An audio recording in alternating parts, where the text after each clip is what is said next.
Are you scared to death of mediating your divorce with a narcissistic spouse?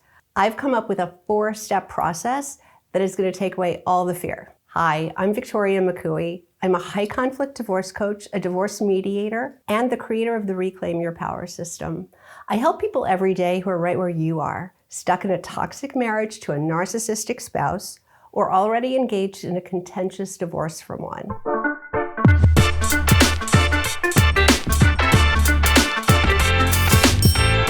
So maybe in your state, you have to do a certain number of hours of mediation, if you have kids, before you can file for your divorce. Or maybe you have chosen, or your spouse is lobbying for you to do mediation, and this scares you to death. Because if you couldn't come to any sort of agreement ever in your marriage, how in the world do you think you're ever going to be able to do that in a divorce? I hear this every day from women who are coming to me with the same exact issue. So I have come up with a 4-step plan that's easy for you to remember, and it's going to take away all the fear. The biggest fear is that they're going to lie. Well, that's a given. You know they're going to lie. Their default is to lie. So all of a sudden, they're not going to have some revelation where they decide telling the truth is the best policy. So you can rest assured they will still lie to the mediator, even right in front of you if you're doing that style of mediation.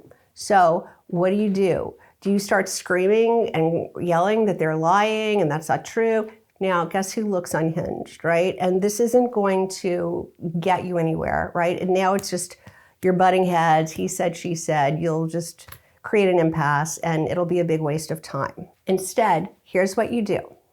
Step 1, don't refute the lie.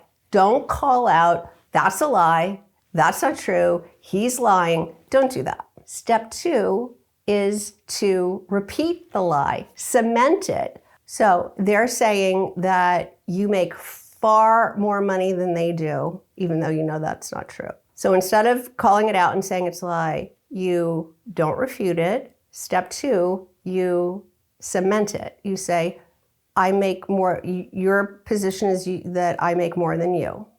Just not judgmentally, not antagonistically, just restating it for the record. Step 3 is to ask for details. How can we show that? How can you document that? How can that be true when what I see says the opposite? Explain.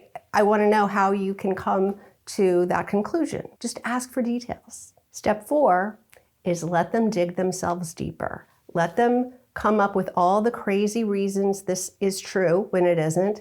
Let them tell more stories, create more lies. All these things are going to be useful to you in the next phase, whether it's continued mediation, whether you end up litigating. So those are the 4 steps.